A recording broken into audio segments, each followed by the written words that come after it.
हरे राम राम राम हरे हरे, हरे कृष्ण कृष्ण कृष्ण हरे हरे, हरे राम राम राम हरे हरे, हरे कृष्ण कृष्ण कृष्ण हरे हरे, हरे राम राम राम हरे हरे, हरे कृष्ण कृष्ण कृष्ण हरे हरे, हरे राम राम राम हरे हरे, हरे कृष्ण कृष्ण कृष्ण हरे हरे, हरे राम राम हरे हरे, हरे कृष्ण कृष्ण कृष्ण हरे हरे, हरे राम राम हरे हरे, हरे कृष्ण कृष्ण कृष्ण हरे हरे, हरे राम राम हरे हरे, हरे कृष्ण कृष्ण कृष्ण हरे हरे, हरे राम राम हरे हरे, हरे कृष्ण कृष्ण कृष्ण हरे हरे, पुंडलिक वरदा हरी विठ्ठल, श्री ज्ञानदेव तुकाराम, पंढरीनाथ भगवान की जय, माऊली ज्ञानेश्वर महाराज की जय, जगद्गुरु संत तुकाराम महाराज की जय, शांती ब्रह्म एकनाथ महाराज की जय, सच्चिदानंद श्रीपाद भगवान की जय, सच्चिदानंद रामदास भगवान की जय, सच्चिदानंद पांडुरंग भगवान की जय, गुरुवर्य तात्या महाराज की जय, सद्गुरु शेख मोहम्मद महाराज की जय, अवधूत चिंतन श्री गुरुदेव दत्त गोपाल कृष्ण भगवान की जय. तुटला आयुष्याचा दोरा, तुटला आयुष्याचा दोरा, येर वाऊगा पसारा, टाकून पळती रांडा पोरे, अंती होती पाठमोरे, अवघे सुखाचे सांगाती, अवघे सुखाचे सांगाती, कोणी कामा न येती, टाकून पळती रांडा पोरे, अंती होती पाठमोरे, चोखा म्हणे फजित खोर, चोखा म्हणे फजित खोर, माझे माझे म्हणती घर, टाकून पळती रांडा पोरे, अंती होती पाठमोरे. ओम ब्रह्मानंदम परमसुखदम केवलम ज्ञानमूर्ती द्वंद्वातीतं गगन सदृशं तत्वमस्यादि लक्षणम् एकं नित्यं विमलमचलं सर्वधी साक्षीभूतं भावातीतं त्रिगुणरहितं सद्गुरु तं नमामि. ओम नमोजी अद्या वेद प्रतिपाद्या, जय जय स्वसंवेद्या आत्मरूपा, कैलास राणा शिवचंद्र मोळे, फणींद्र माता मुकुटी जळाळी, कारुण्य सिंधू भव दुःख हारे, तुझवीन शंभो मज कोण तारे. प्रस्तुत प्राप्त प्रसंगी प्राप्त समय प्राप्त घटिका तुम्हा संत सज्जनांच्या सेवेसाठी निवडलेला अभंग, जे अधिकार संपन्न परंतु ज्या महात्म्याला समाजाने वाळीत टाकलं परंतु भगवंताने त्यांना जवळ केलं, असे असणारे अधिकार संपन्न महात्मे श्री संत चोखोबाराय यांचा मृत्यूसार प्रकरण सांगणारा 4 चरणाचा सुंदर असा अभंग आहे. या अभंगामधून चोखोबाराय काय सांगतात? तुटला आयुष्याचा दोरा, येर वाहुगा पसारा. ते म्हणतात एकदा का आपल्या या आयुष्याची माळ तुटली तर हा सर्व पाठीमागे राहिला सर्व हा पसारा होऊन जातो. मग हा पसारा कुणी जवळ करत नाही.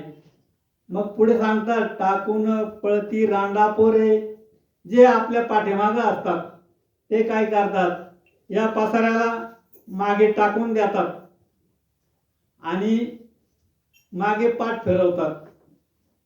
म्हणजेच आपण ज्यावेळी या जीवाचा अंत्यविधी करतो आणि अंत्यविधी केल्यानंतर पुन्हा पाठ फिरून आपल्या कार्यासाठी आपण माघारी येतो. पुढे सांगतात अवघे सुखाचे सांगती. कारण सर्व हा जो आपण ज्यांना आपलं आपलं म्हणतो, ज्यांना आपण आपलं आपलं म्हणतो, ते सर्व सुखाचे सांगाती फक्त सुखामध्ये आपल्याला सहभागी होतात आणि दुःखामध्ये कोणीही सहभागी होत नाही. म्हणून सुखोबाराय सांगतात हे फजितखोर आहेत, लबाड आहेत. हे फजितखोर आहेत, लबाड आहेत. हे फक्त काय सांगतात की म्हणतात हे सगळं माझं आहे, माझे माझे म्हणती घर, फक्त एवढंच म्हणतात ते. म्हणून हे लबाड आहेत, फजीरखोर आहेत, हे फसवणारे आहेत. म्हणून यांच्या नादी लागू नका असे चोखोबाराय सांगतात. असो, सेवेला सुरुवात करण्यापूर्वी थोडासा परिहार द्यायचा. तो म्हणजे असा, श्रीमती पारुबाई बाबा सप्रे या आजी, या सप्रे परिवारामधून त्यांना जावं लागलं. आज 9 दिवस झाले, बरोबर ना? 9 दिवसापूर्वी त्यांनी आपल्या देहयात्रा संपवलेली आहे. आता महाराजांचा मला फोन आला होता त्यावेळेस, परंतु मी काही अडचणीमध्ये असल्यामुळं मला येता आलं नाही. कारण मी माझं दुर्भाग्य समजतो. आणि या मातेचं सेवा करण्याचं जे भाग्य आहे ते मला आज 9व्या दिवशी प्राप्त झालं. हे माझं परम भाग्य समजतो. त्यांच्या पाठीमागं असणारा परिवार, दादाराम बाबा सप्रे मुलगा, भाऊसाहेब बाबा सप्रे हे 2 मुलं, आणि साऊ शालनबाई, साऊ तालनबाई, साऊ नंदाबाई, साऊ मंगलबाई, श्रीमंती साधनाबाई, या 5 मुली, या 5 आणि 2 या 7ही मुलांनी उत्कृष्ट असं कार्य आपल्या मातेच्या ऋणामधून मुक्त होण्यासाठी ठेवलेलं आहे. कारण कसं असतं, ज्यावेळेस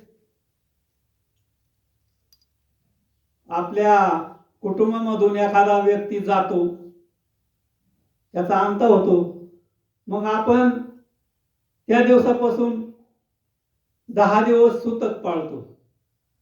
काय पाळतो? सूतक पाळतो. मग सूतक कशाला म्हणतात? की सूतक म्हणजे देवपूजा करायची नाही, धार्मिक विधी करायचा नाही, कुठं देवाला जायचं नाही, धार्मिक स्थळी जायचं नाही. परंतु मी एक महत्वाची गोष्ट तुम्हाला सांगून जातो. कारण सूतक, सूतक हा शब्द शास्त्रामध्ये नाहीये. सूतक हा शब्द शास्त्रामध्ये कुठंच नाही, कारण मला अजूनपर्यंत आढळला नाही. मग खरा शब्द कोणता आहे? सूतप. सूतप हा शब्द आहे. परंतु कसं आहे की मागून आला आणि पुढं चाललं, अशा पद्धतीने सूतक हा शब्द मागे लागून आला. कारण सूतक हा शब्दच नाही, हा शब्द खरा आहे सूतप. सूप म्हणजे चांगला आणि तप म्हणजे कार्य. मग चांगलं कार्य करणे. गुरुवर्य तात्या महाराज, कारण त्यांचा मी शिष्य आहे, कारण त्यांनी मला सांगितलं होतं की बाबा आपण अंत्यविधी करून आल्यानंतर तुम्ही ज्ञानेश्वरी वाचा, भागवत वाचा, कुठलाही विधी करू शकता. परंतु हे कसं झालंय की समाजामध्ये हा संभ्रम निर्माण झालाय की सूतक असल्यानंतर हा धार्मिक विधी करायचा नाही, देवपूजा करायची नाही, म्हणजे याला सूतक पाळणं म्हणतात. परंतु हे खरं नाही. आता तुम्ही विचार करा, आता देवाची पूजा करायची नाही म्हटल्यानंतर काय? मग देव कुठे आहे? देवाचा आपल्याला तपास आहे का? कारण देवाची ना आपली ओळखच नाही. कारण ज्याला आपण बाहेर पाहतो, ज्या भगवंताला आपण बाहेर पाहतो, तो सर्वांच्या हृदय देशी मी अमुक आहे आयशी, जी बुद्धीच पुरे हरनिशी ती वस्तू मी गा. कारण तो सर्वांच्या हृदयामध्ये आहे. कारण जनाबाई सुद्धा सांगते, देव आहे हृदय मंदिर शोधून पाहे, देव नटला नाना परी भरून उरला चराचरी. सर्व ठिकाणी त्याचं वास्तव आहे. कारण ज्ञानदेव पाठ हरिया वैकुंठ भरला घनदाट हरी दिसे. कारण सुईच्या टोका एवढी जागा रिकामी नाही. इतका भगवंत चराचरामध्ये व्यापक स्वरूपामध्ये भरून उरलेला आहे. मग आपण त्याला बाहेर शोधण्याचा प्रयत्न करतो, परंतु तो बाहेर नाही, तो आपल्यामध्येच आहे, सर्व ठिकाणी आहे. परंतु त्याचं वास्तव स्वरूप आपल्याला सांगता येत नाही, ओळखता येत नाही. ओळखता येईल कधी? ज्यावेळेस आपण सद्गुरूला शरण जाऊ. कारण सद्गुरू वाचवणे सापडेना सोय, धरावे ते पाय आधी आधी. त्यावेळेस आपल्याला, कारण सद्गुरूशिवाय आपल्याला भगवंताची ओळख होऊ शकत नाही. त्याच्यामुळं सांगायचं तात्पर्य एवढंच की हा जो कार्यक्रम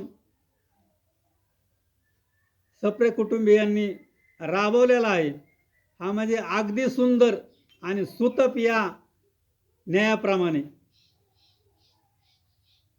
आणि त्यांचा उद्या दशक्रिया विधी होणार आहे. असो, मग या न्यायाप्रमाणे सेवेला सुरुवात करण्यापूर्वी ज्या महात्म्यांनी आपल्याला सांगितलं की तुटला आयुष्याचा दोरा. कारण जो जन्माला आलाय ना, त्याला एक दिवस जाणं आहे. कारण हे त्रिवार सत्य आहे. कारण मृत्यू हा प्रत्येकाला येणार आहे.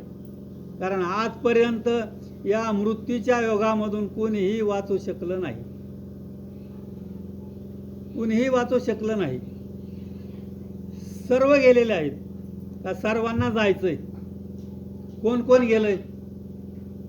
गेले बहुत वैभवाचे, गेले बहुत आयुष्याचे, गेले आगाध महिमेचे मृत्यूपंथे, गेले बहुतांचे पालक, गेले बुद्धीचे चालक, गेले युक्तीचे तार्किक तर्कवादी, गेले तापसांचे भार, गेले संन्यासी अपार, गेले विचार करते साचार मृत्यूपंथे. कोण कोण गेलं? सर्व गेले. ज्ञानोबा गेला, तुकोबा गेला, यकोबा गेला, सर्व गेले.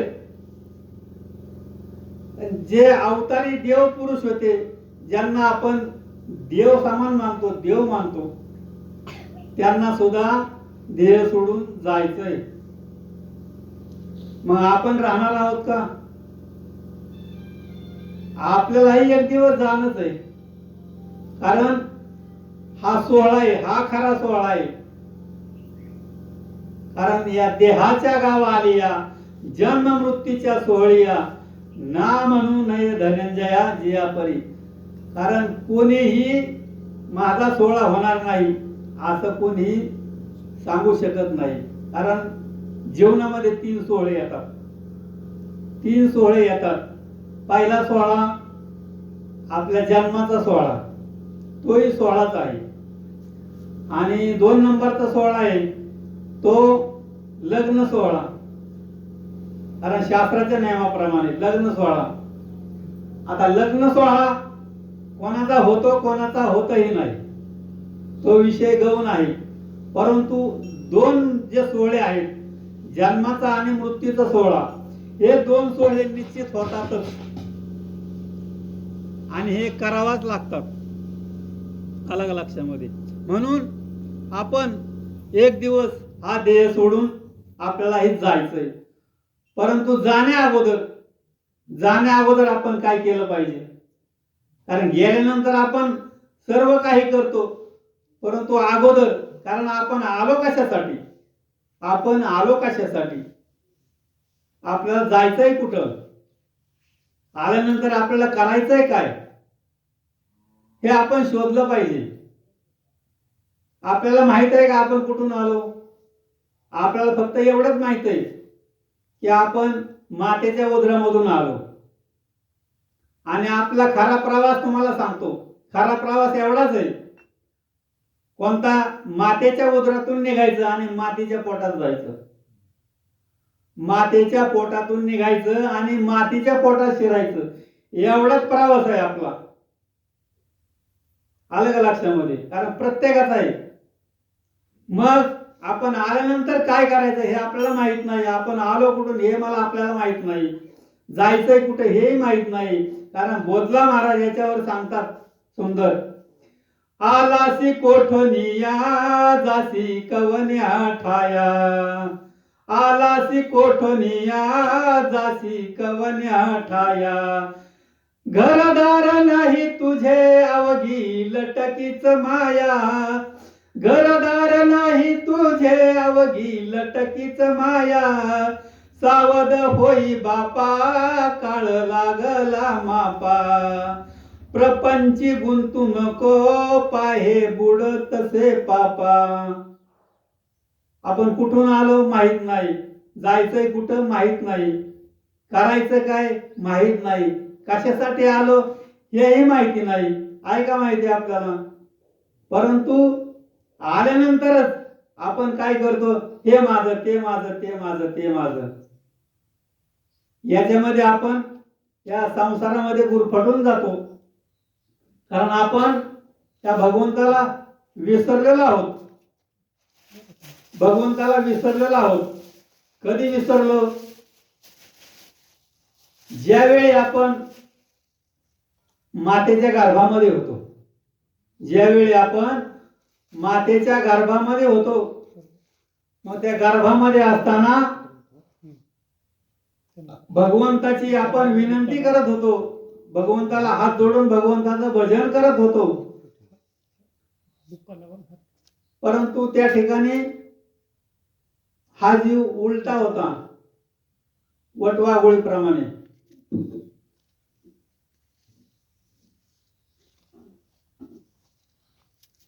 हा जीव मातेच्या उदरामध्ये उलटा टांगलेला होता आणि भगवंताचं स्मरण करत होता.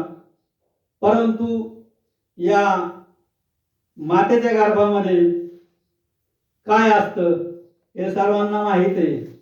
कारण असं आलेशान जागा त्या ठिकाणी नाही. आलेशान रूम त्या ठिकाणी नाही. मग अशा ठिकाणी हा जीव वाढत असतो. हा जीव वाढत असताना त्या जीवाला अनेक यातना भोगावा लागतात. कारण त्या गर्भामध्ये मल मूत्र किडे अनेक प्रकारचा नरकच म्हटलं जात आहे.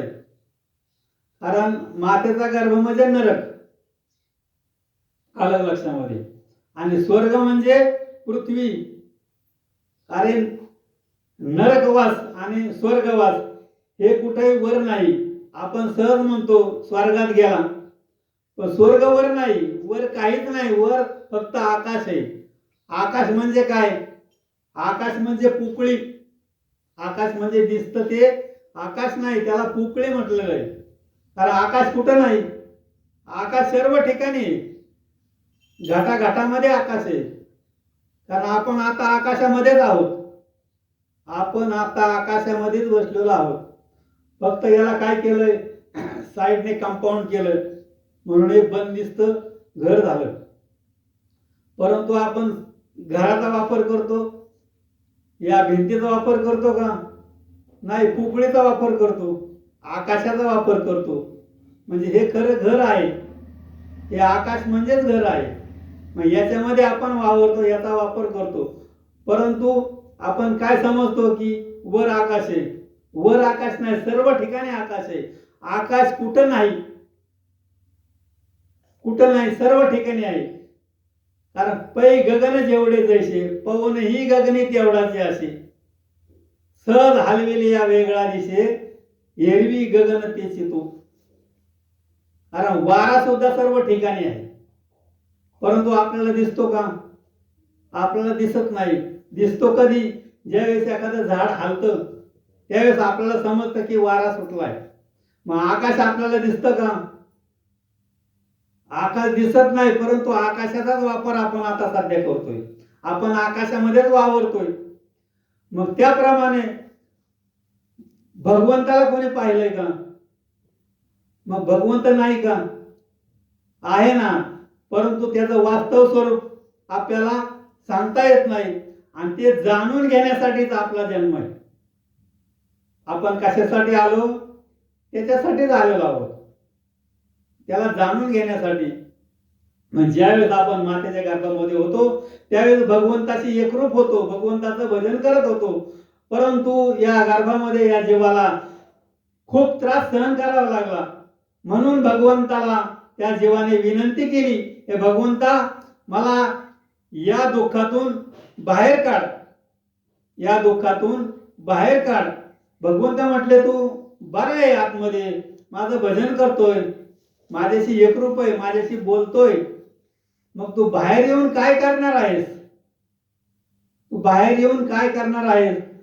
तो हा जीव म्हणतो, मी बाहेर आल्यानंतर मी तुझं भजन करीन, स्मरण करीन, आठवीन पाय हा माझा नवस, रात्र आणि दिवस पांडुरंगा.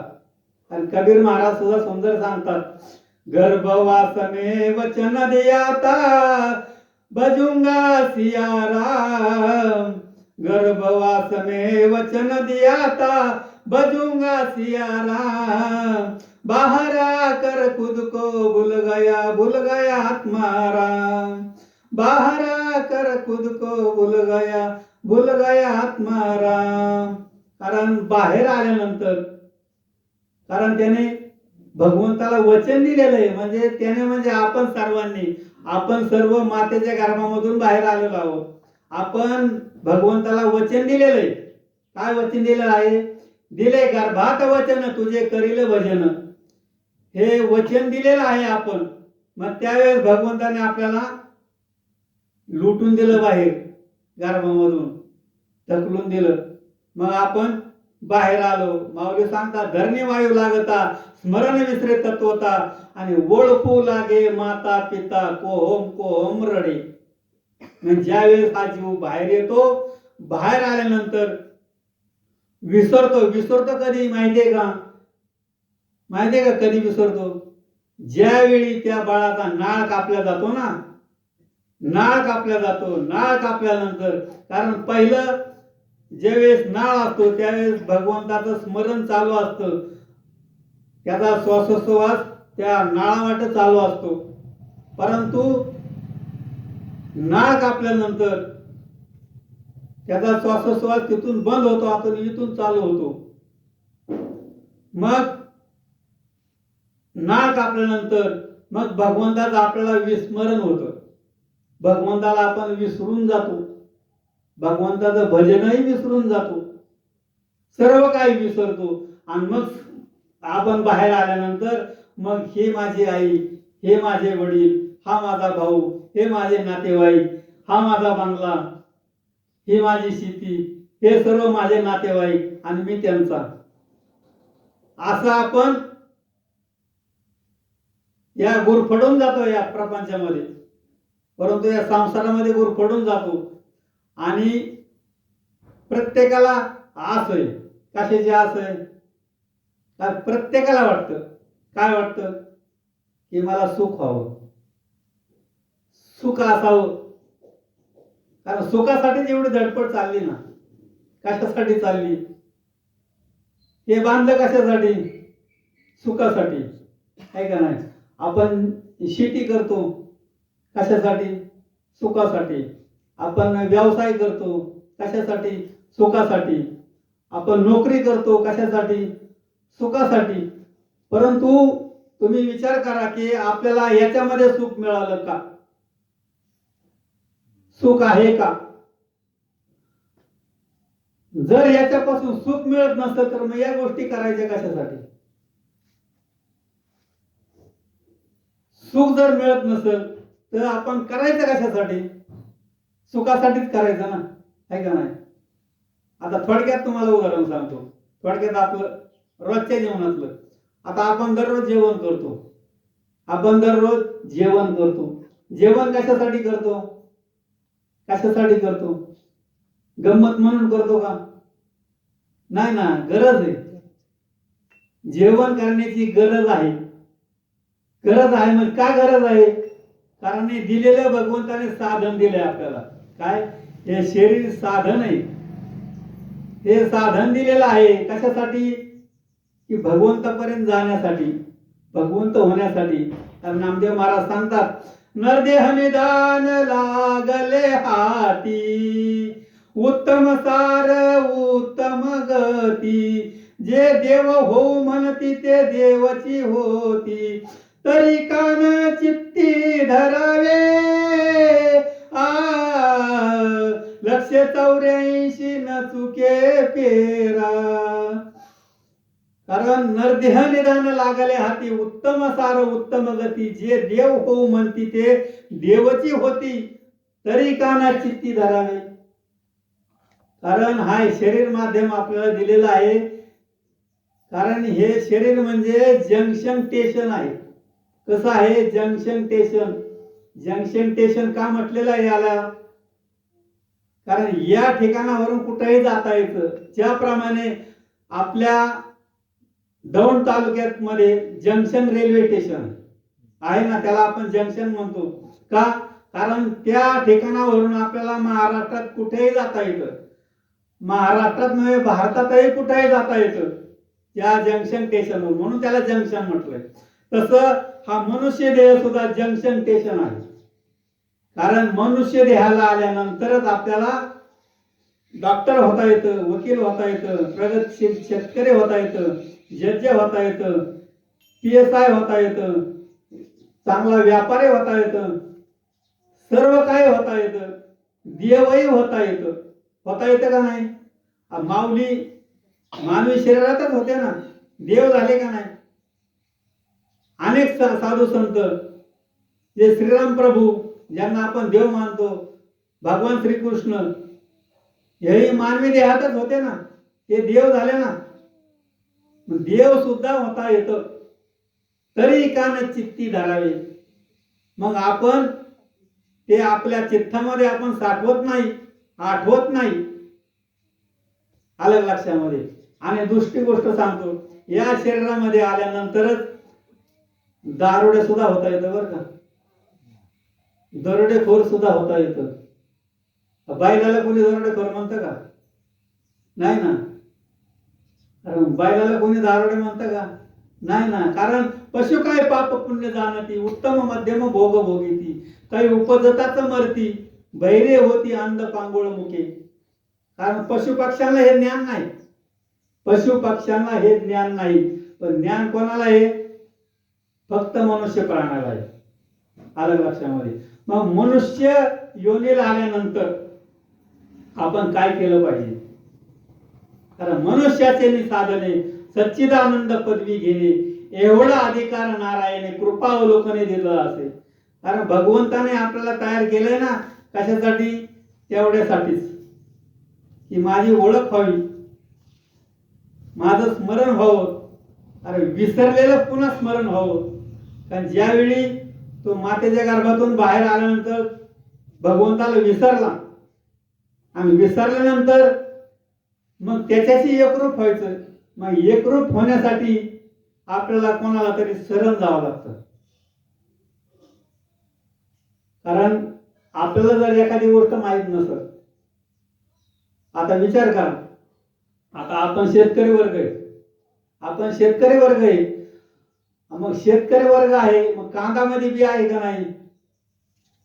कांद्यामध्ये बी आहे. मग कांद्यामध्ये जर बी शोधायचं असेल तर मग कांदा कापायचा, कापल्यानंतर सर्व टरफल काढून टाकायचं, त्यातून बी काढून दाखवायचं. सापडेल का? नाही सापडणार. कारण त्याची प्रक्रिया आहे का नाही? कारण तो अर्धा कापायचा, वरचा लावायचा, खालचा टाकून द्यायचा. कशी प्रक्रिया? खालचा लावायचा ना, हा. मग खालचा लावायचा आणि वरचा टाकून द्यायचा, ही प्रक्रिया आहे. मग तो 3-3.5 महिन्यानंतर ते मोठं होतं झाड, मग त्याला ढेंगळा येतो. मग ढेंगळा आल्यानंतर मग त्याच्यामध्ये काय ते बी शोधायला काय बुलडोजर आणावा लागतो का? नाही ना. मग फक्त काय असं हातामध्ये असं केलं की बी तयार आहे का नाही? हा. परंतु प्रक्रिया माहित नाही, त्याच्यामुळं शेतकऱ्याला शरण जावं लागतं. ज्याला माहिती आहे त्याला शरण जावं लागतं. आणि दुसरी गोष्ट, दुधामध्ये तूप आहे का नाही? तूप कशापासून निघतं? दुधापासून. दुधामध्ये तूप आहे. मग दुधामध्ये तूप आहे तर दूध आत्ता आणा आणि त्यातून तूप काढून दाखवा, सापडेल का? मग दुधामध्ये तूप नाही का? आहे. परंतु त्याचीही प्रक्रिया आहे, त्यालाही प्रक्रिया करावी लागते. मग त्याची काय प्रक्रिया आहे? तर माऊलीने हरिपाठाच्या दुसऱ्या अभंगात सांगितलंय, मंथोनी नवनीता तैसे घे अनंता, वाया व्यर्थ कथा सांडी मार्ग. आणि हे सर्व करण्यासाठी कोण कोण म्हणजे त्याच्या पाठीमागे लागलंय? कारण सुरुवातीला सांगितलं, चहुविधी जाण साई शास्त्री कारण, 18ही पुराणे आरशी गाती, मंथोनी नवनीता तैसे घे अनंता, वाया व्यर्थ कथा सांडी मार्ग. आणि मग त्याचं उत्तर सांगितलं, एक हरी आत्मा जीव शिव सम, वाया तू दुर्गम न घाली मन. कारण जीव आणि शिव एकच आहे. जीव आणि शिव एकच आहे. परंतु झालं काय की माझं माझं म्हणून तो वायाला गेला, म्हणून जीव दशेला मुकला, म्हणून तू जीव स्वरूपाला आला. खरा हा शिवच आहे, आपण देवच आहोत. कारण तुका म्हणे सांगू किती, या तो भगवंताच्या मूर्ती, आपण देवच आहोत. परंतु आपण जसं विचारलं अनिल महाराज मग तुम्ही देवच आहेत. मी कशाचा देव? मी व्यापारी आहे, मी शेतकरी आहे. म्हणजे असं सहज, म्हणजे आपला आपल्यावर विश्वास नाही. कसं आहे, कारण माऊलीने सांगितलंय पहिल्या अध्यायात देवाविषयी काय सांगितलं? देवाची ये द्वारी उभा क्षण भरी, त्याने चारी मुक्ती साधिल्या. कारण देवाच्या द्वारामध्ये क्षण बरोबर राहिल्यानंतर 4 मुक्तीचा लाभ होतो असं माऊलीने सांगितलेलं आहे. परंतु 4 मुक्ती कोणत्या त्याही आपल्याला माहित नाही. कारण सलोकता, समीपता, स्वरूपता, सायुज्यता या 4 मुक्तीचा लाभ होतो. कधी होतो? देवाच्या द्वारामध्ये एक क्षण उभा राहिल्यानंतर. मग एक क्षण किती असतो? एक क्षण डोळ्याची पापणी लावतो तरी एक क्षण होतो ना. मग आपण देवाच्या द्वारामध्ये किती वेळ असतो? आता अखंड हरिनाम सप्ताह असल्यानंतर मंदिरामध्ये मग 7 दिवस तो वारकरी असेल, टाळकरी असेल, पारायण करणारा असेल, कोणी असेल, तो 7 दिवस तिथंच असतो मंदिरामध्ये मुक्काम. मग त्याला एखाद्या मुक्तीचा लाभ झाला का? 4 पैकी का नाही झाला? मग माऊलीचं चुकतं का आपलं चुकतं? कारण देवाचं द्वारच आपल्याला माहिती नाही. आलं लक्षामध्ये? देवाचं द्वार आपल्याला माहिती नाही. आपल्याला देवळाचं द्वार माहिती आहे, परंतु देवाचं द्वार माहिती नाही. मग देवाचं द्वार सद्गुरु वाचून सापडेना, सोय धरावे ते पाय आधी आधी. कारण देवाचा द्वार जर आपल्याला माहीत करून घ्यायचा असेल तर त्याला सद्गुरूला शरण जावं लागतं. जसं कांद्यातून बी काढायचे असेल तर शेतकऱ्याला शरण जावं लागतं. दुधातून तूप काढायचं असेल तर त्याला सुगरणीकडे जावं लागतं. त्याप्रमाणे या आपल्या शरीरामधील जो भगवंत आहे त्याची जर ओळख करून घ्यायची असेल तर सद्गुरूला शरण जावं लागतं. आलं लक्षामध्ये? कारण आपण त्याला बाहेर शोधतो, परंतु तो आपल्यामध्येच आहे. आलं लक्षात? अरे कबीर महाराज सांगतात, हे नरा आत बघ जरा, हे नरा आत बघ जरा, जीव हा खरा नोये ही माया, तू बुद्धी दर्पणी ब्रह्मरवीची छाया, ओंकार शब्द साचार आत बघ कैसा, तो शब्द अवाङ्मय तो मी ऐसा. कारण तो आपल्यामध्येच आहे. आणि देवाचं द्वार हे जे आहे ना, एडा आणि पिंगला, हे देवाचं द्वार आहे. आणि याच्यामधून तो येतो आणि जातो, येतो आणि जातो. अलग लक्षामध्ये नामदेव महाराज सांगतात, वासुदेव करीतो फेरा वाड्यात बाहेर दारा, कोणी काहीतरी दान पुण्य करा, जाब न द्याल तरी जातो माघारा. वासुदेव करतो फेरा. कारण या शरीररूपी वाड्यामध्ये जो वासुदेव रूपी भगवंत आहे, तो येतो जातो, येतो जातो, येतो जातो. किती वेळा? 21,600 वेळा. 21,600 वेळा भगवंत आपल्यामध्ये येतो, बाहेर जातो, आत येतो, बाहेर जातो, आत येतो. कोण? त्याला वासुदेव म्हटलंय. वासुदेव पाहिला का तुम्ही? वासुदेव पाहिला आपण वाळवंटात, आहे का नाही? ते मोर पेसाची टोपी तिरकी, हा, हातामध्ये ती घंटी झोळी, तो वासुदेव पाहिला आपण. त्या वासुदेवाला आपण दान करतो का? तिकडे दान पावलं करतो ना. आणि त्याला आपण दान करतो. काय करतो?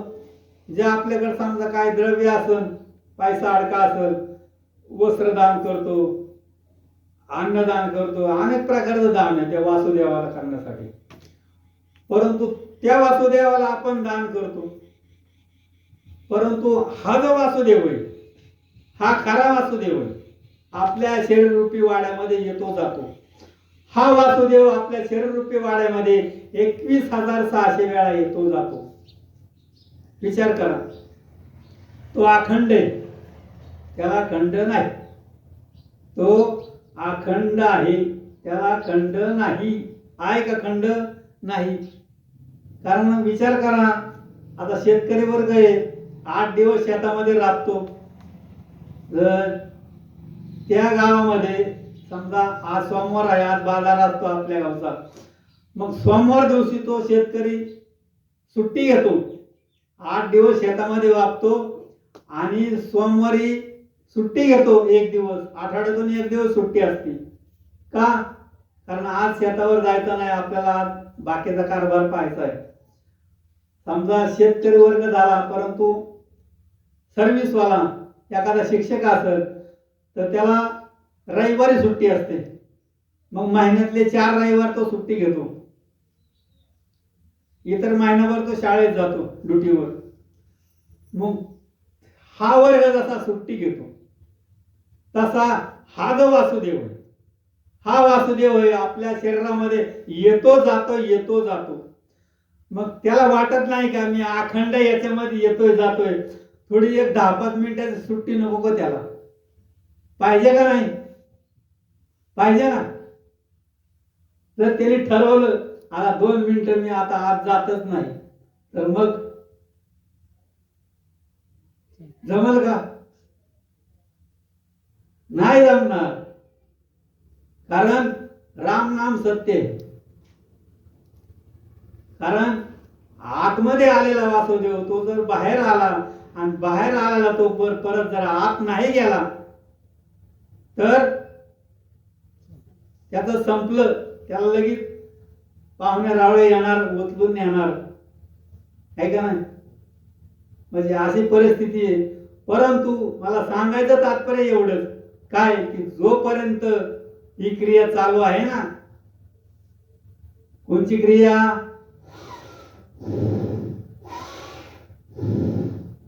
ही क्रिया जोपर्यंत चालू आहे तोपर्यंत आपण त्याला जाणायचंय, त्याला ओळखायचंय.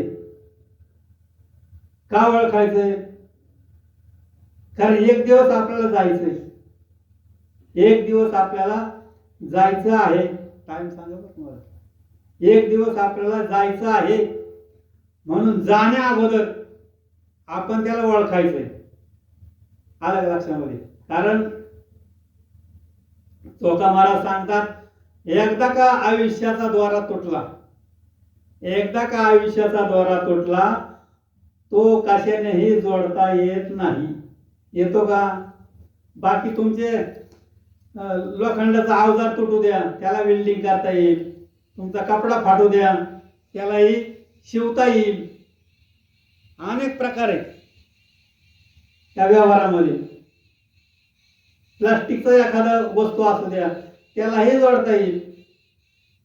परंतु हा जो आयुष्याचा जो दोरा आहे, हा जर तुटला तर तो कशानेही जोडता येत नाही. येतो का? नाही जोडता येत. कारण आपल्याला एक दिवस जायचं म्हणजे जावंच लागणार आहे. परंतु जाण्यासाठी दोन मार्ग आहेत. जायचं तर प्रत्येकालाच आहे, परंतु दोन मार्ग शास्त्राने सांगितले. कोणते कोणते मार्ग? एक आहे आर्चर आदी मार्ग, आर्चर आदी मार्ग, आणि दुसरा आहे धूम्र मार्ग. हे दोन मार्ग शास्त्रामध्ये सांगितले. आता आर्चर आदी मार्ग म्हणजे काय?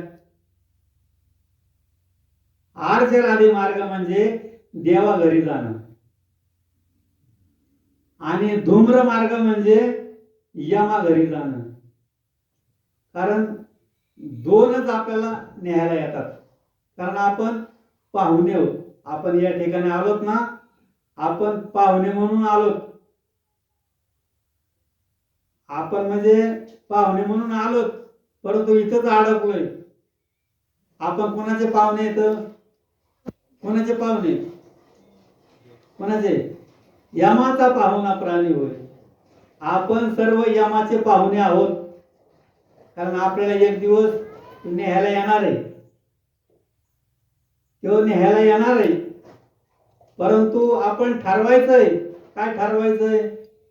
आपल्याला यमाबरोबर जायचं का देवाबरोबर जायचं? अरे यमाबरोबर जाणं सोपं नाही. कारण माडिती झोडती तोडती यमाचे किंकर बहुसाल. कारण त्यांच्या यमाबरोबर जाणं सोपं नाही. आलं लक्षामध्ये? यम आणि देव वेगळा नाही. यम आणि देव वेगळा नाही. कारण देवाचा दुसरा अवतार काळ आहे. देवाचा, भगवंताचा दुसरा अवतार काळ आहे. तो काळ कोणासाठी येतो? आपल्या सर्वांसाठी येतो. परंतु जो भगवंताशी एकरूप नाही, तो भगवंताचं कधी भजन करत नाही, त्याला काळ न्यायला येणारच आहे. कारण घडी घडी काळ वाट यायची पाहिजे, अजून किती आहे अवकाश. कारण घडी घडी म्हणजे क्षणा क्षणाला तो आपल्या पाठीमागे आहे. ज्यावेळेस आपला जन्म झाला ना, तर त्या दिवसापासूनच आपला मृत्यू आपल्या जवळ आहे.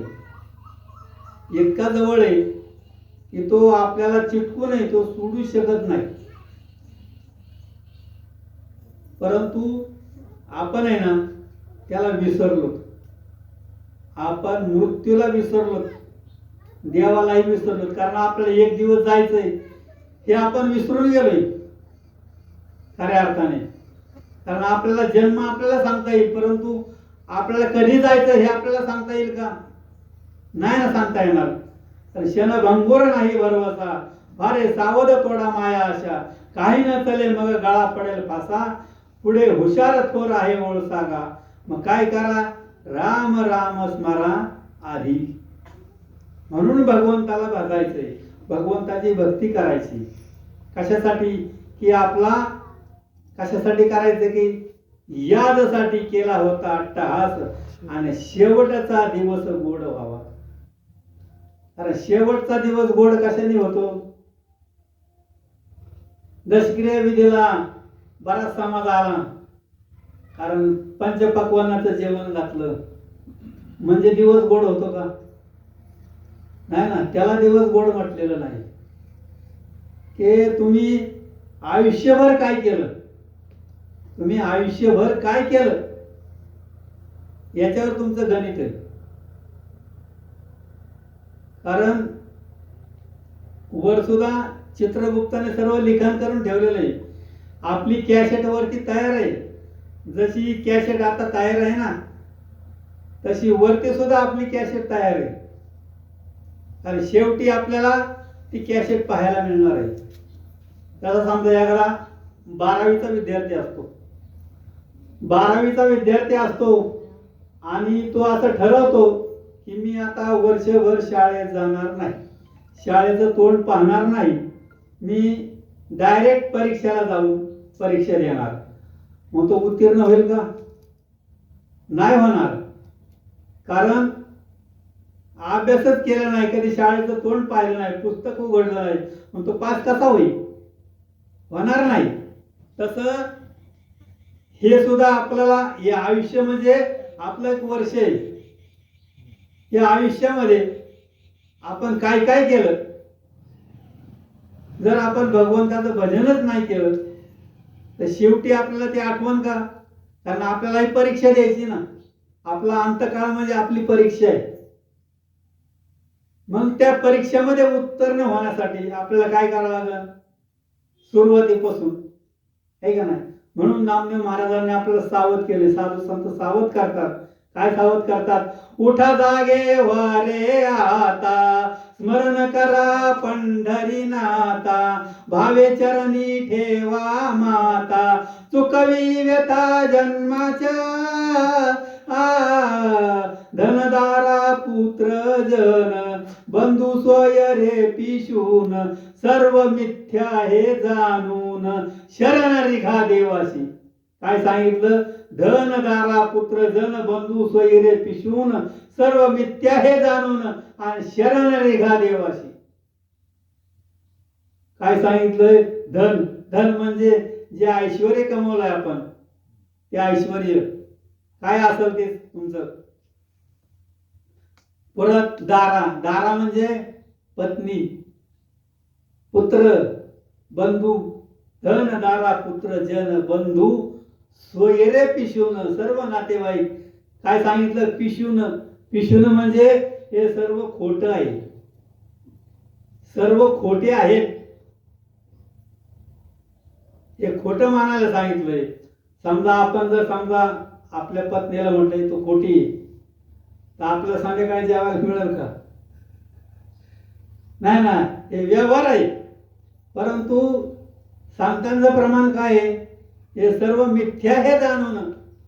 कारण सर्व हे खोटं आहे हे आपल्याला वाटत नाही. वाटतं का? कारण हे जे दिसतंय ना, हे सर्व दिसणारं नाशिवंत आहे, एक दिवस नाश पावणार आहे. हे सुद्धा नाश पावणार आहे. कारण उपजे ते नाशे, नाशे ते पुनरपी दिशे, हे घटिका यंत्र जैसे परिभ्रमेगा. कारण सृष्टीचं चक्रच आहे. आलं लक्षामध्ये?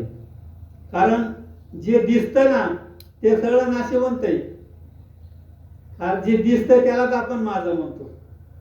जे दिसतंय ना त्यालाच माझं म्हणतो, आहे का नाही? माझा बंगला, माझी गाडी, माझे नातेवाईक, माझी आई, माझा भाऊ, माझे वडील, माझे मुलं, आपण असं म्हणतो.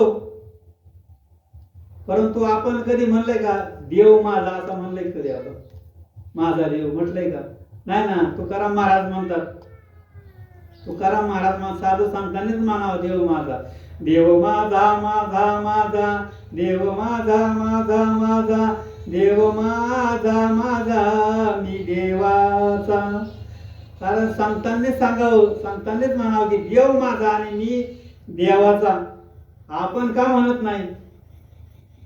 कारण आपण त्याला विसरून गेलेलो आहे, त्याचं सगळं विसरून गेलोय, म्हणून आपण त्याच्यापर्यंत जात नाही. आलं लक्षामध्ये? परंतु जर आपल्याला आर्षराधी मार्गाने जायचं असेल, म्हणजे देवाच्या घरी जायचं असेल, तर काय करावं लागेल? त्याचं भजनच करावं लागेल. आलं लक्षामध्ये? कारण आतापर्यंत जे गेले ना, कारण ज्याचा आयुष्याचा दोरा तुटला ना तो जोडता येत नाही, कोणाचाही जोडता येत नाही. एवढंच एक उदाहरण सांगतो तुम्हाला की जो गरुड आहे, गरुड कोणाचं वाहन आहे? विष्णूचं वाहन आहे.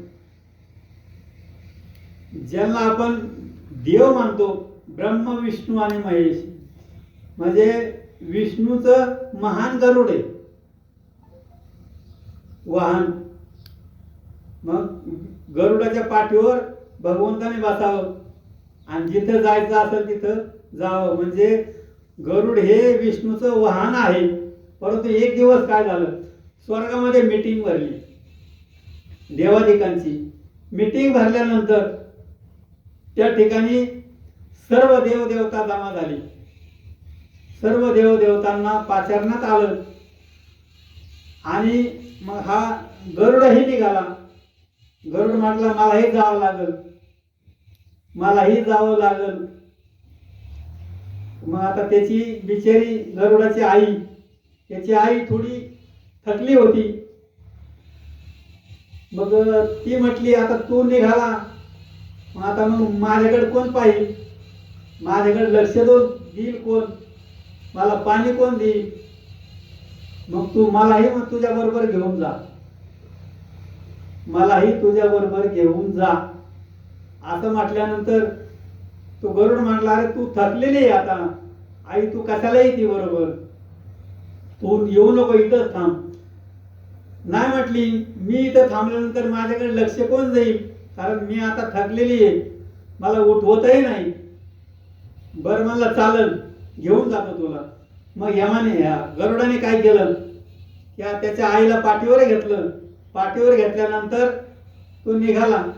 निघाल्यानंतर स्वर्गाच्या द्वारावर आला आणि स्वर्गाच्या द्वारावर आल्यानंतर त्या ठिकाणी एक बोर्ड लिहिला होता, इथे स्त्रियांना प्रवेश नाही, इथे स्त्रियांना प्रवेश नाही. तो बोर्ड वाचल्यानंतर गरुडाने सांगितलं आईला, आई तुला आतमध्ये येता येणार नाही, कारण म्हटले इथं स्त्रियांना प्रवेश नाही, कारण तुला सुद्धा आत येता येणार नाही, कारण खुद्द लक्ष्मीला सुद्धा आतमध्ये प्रवेश नाही.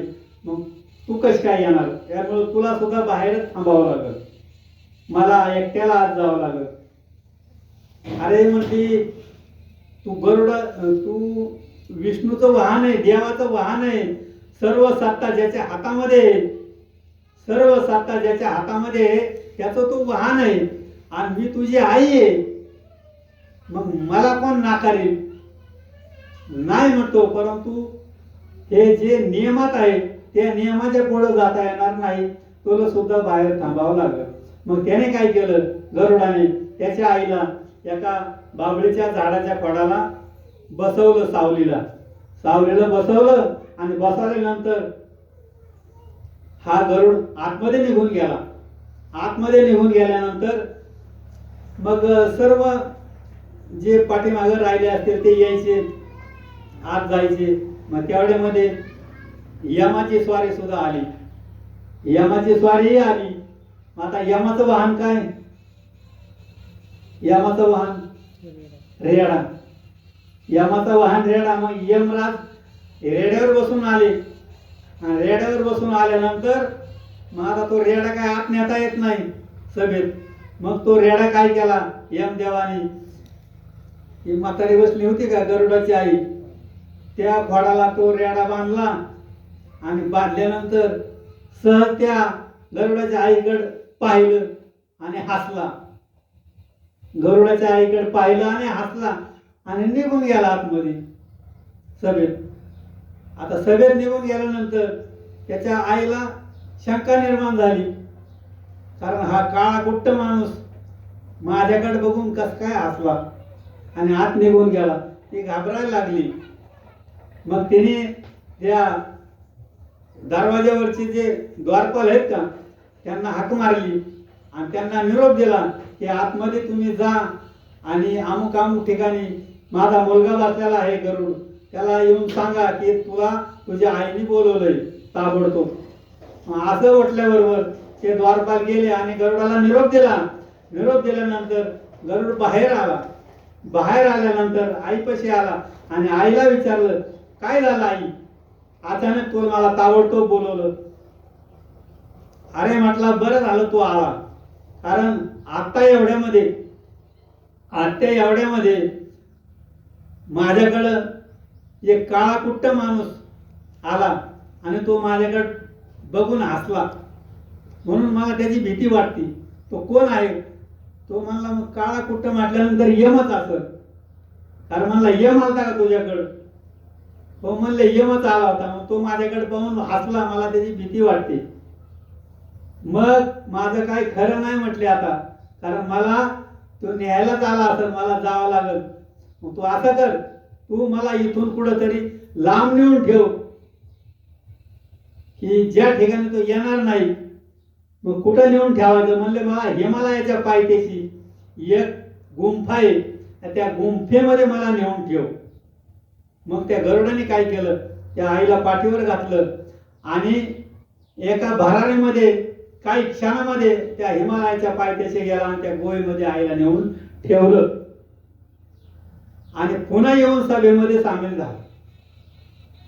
पुन्हा येऊन सभेमध्ये सामील झाला आणि मग सभा संपल्यानंतर गरुडाने यमाची गाठ घेतली आणि यमाला विचारलं, तू माझ्याकडे माझ्या आईकडे पाहून का हसला? काय म्हटला, तू माझ्या आईच्याकडे पाहून का हसला? कारण तो यमराज म्हटला, मी याच्यासाठी हसलो की हिचं मरण हिमालयाच्या पायथ्याशी आहे आणि ही इथं काय करते, म्हणून मी हसलो. आलं लक्षामध्ये? कारण तिचं मरण हिमालयाच्या पायथ्याशी एक गुंफा आहे, त्या ठिकाणी आहे आणि मग इथं कशी काय, म्हणून मी हसलो. आता गरुडाने डोक्याला हात लावला.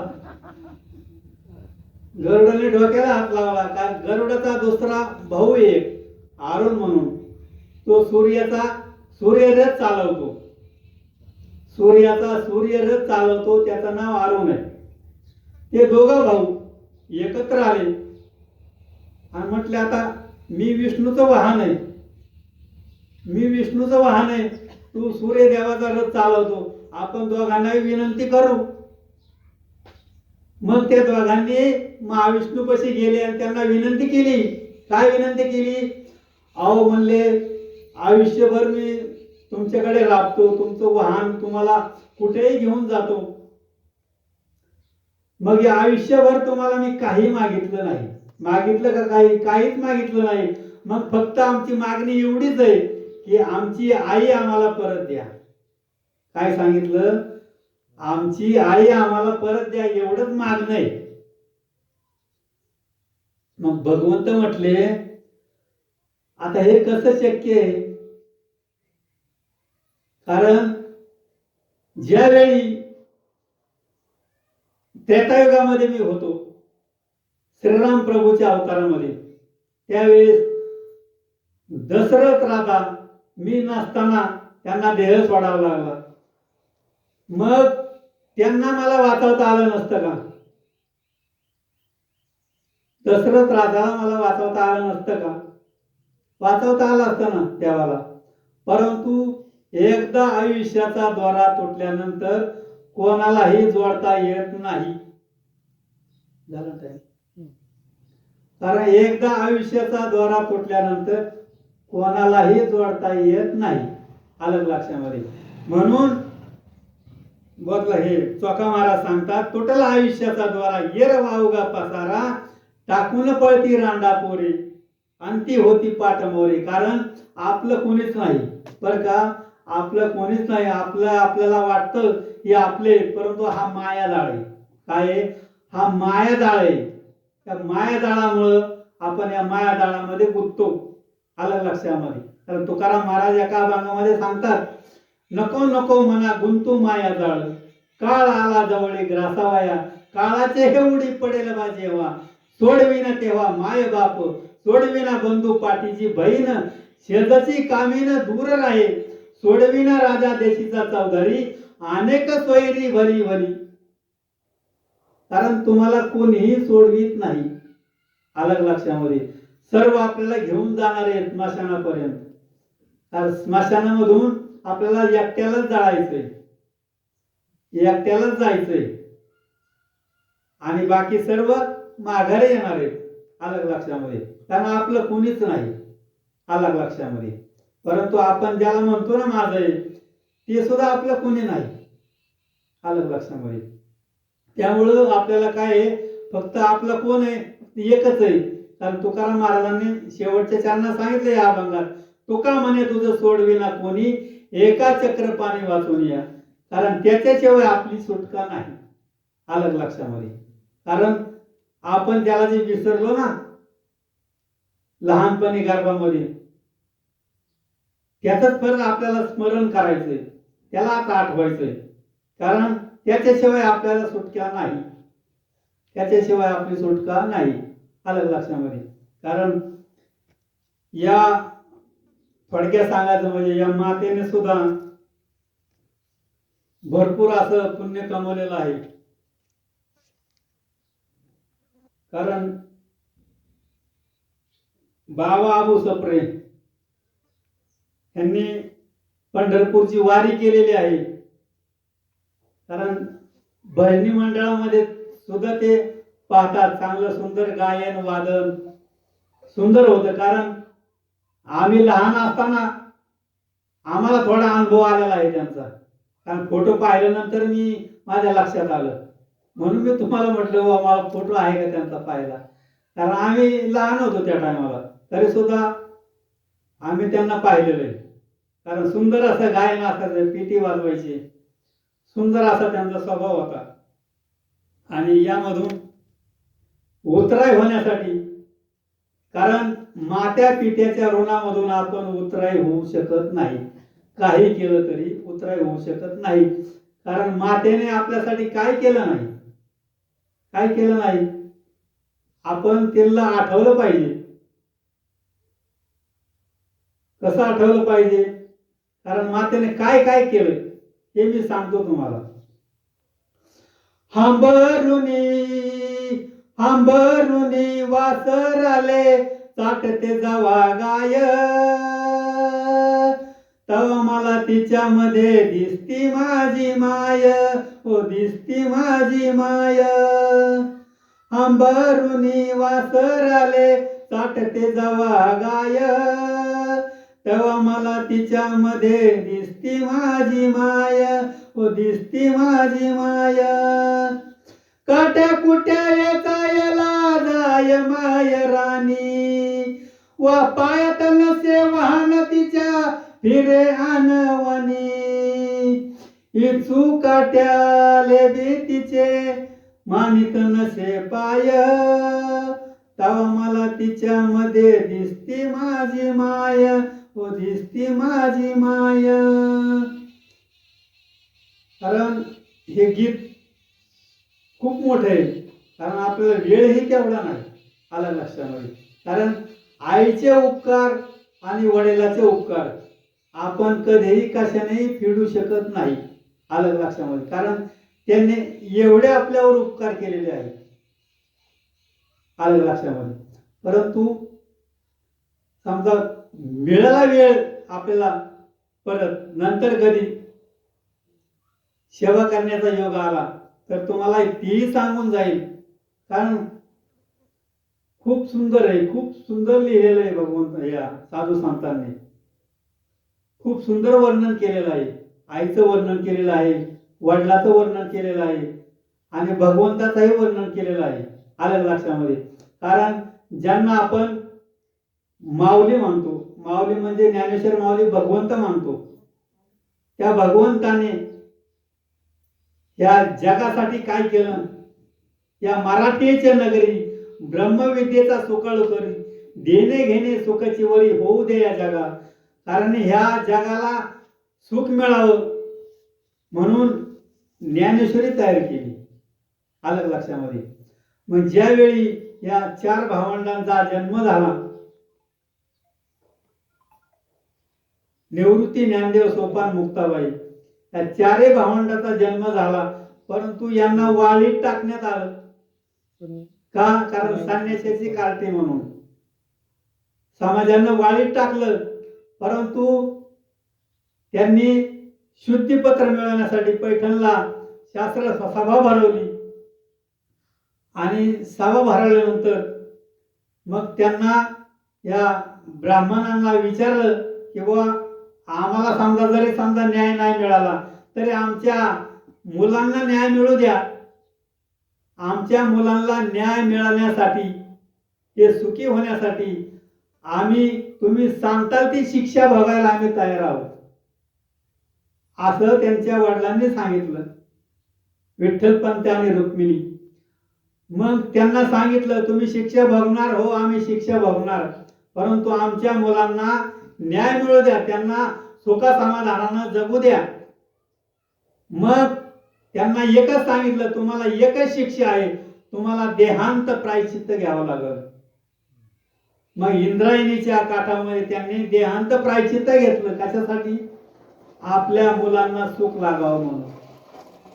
देहांत प्रायश्चित्त म्हणजे मला सांगायचं एवढंच की आपले आई आणि वडील काय करतात? आपल्या देहाचा त्याग करतात, हाडाचं काढ करतात, रक्ताचं पाणी करतात आणि आपल्याला वाढवतात. परंतु काही काही मुलं असे आहेत की त्यांना वृद्धाश्रमामध्ये पाठवतात. म्हणून सांगायचं एवढं की आज हा जो कार्यक्रम तुम्ही राबवलाय खूप सुंदर. कारण मला इतका आनंद झालाय, कारण असा कार्यक्रम कुणीही करीत नाही.